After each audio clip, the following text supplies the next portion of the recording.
স্বার্থপর মানুষেরা ঠিকই জানে কখন কাকে ইউজ করতে হয় আর কখন কাকে ইগনোর করতে হয়। পুরাতন হলেই অবহেলা বাড়ে, সেটা জিনিসপত্র হোক বা মানুষ। অবহেলিত হতেই হবে যদি তুমি অতিরিক্ত ভালোবাসা প্রকাশ করো। কিছু মানুষ কখনোই ভেবে দেখে না তাদের আচরণে অপর মানুষটা কতটা কষ্ট পেয়েছে। তারা শুধু নিজের প্রয়োজনটাই বোঝে, নিজের দুঃখ কষ্ট অন্যের কাছে প্রকাশ করতে নেই। সমবেদনা সুরে সবাই মজা নেবে, সুযোগ পেলে উপহাস করবে আর সময় মতো আঘাত করবে।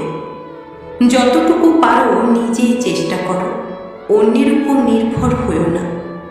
তুমি ভালো থাকলে সবাই সঙ্গ দেবে, খারাপ থাকলে কেউ খোঁজ নেবে না। মানুষের জন্য বাঁচবেন না, কারণ মানুষ বদলায়। সৃষ্টিকর্তার জন্য বাঁচুন, তিনি অপরিবর্তনশীল।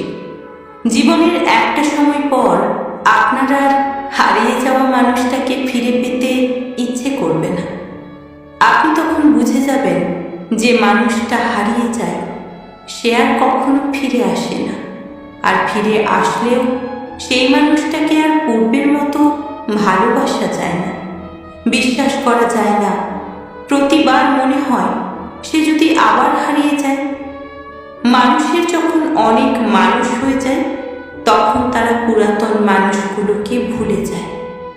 সন্তানকে ততটা শিক্ষায় শিক্ষিত লাভ করুন যাতে সে আপনার অসুস্থ অবস্থায় ডাক্তার নিয়ে আসে, উকিল নয়। জীবনে খারাপ সময় আসা অনেক ভালো। খারাপ সময় না আসলে কখনো মুখোশ পরা বেঈমানগুলোকে চেনা যায় না।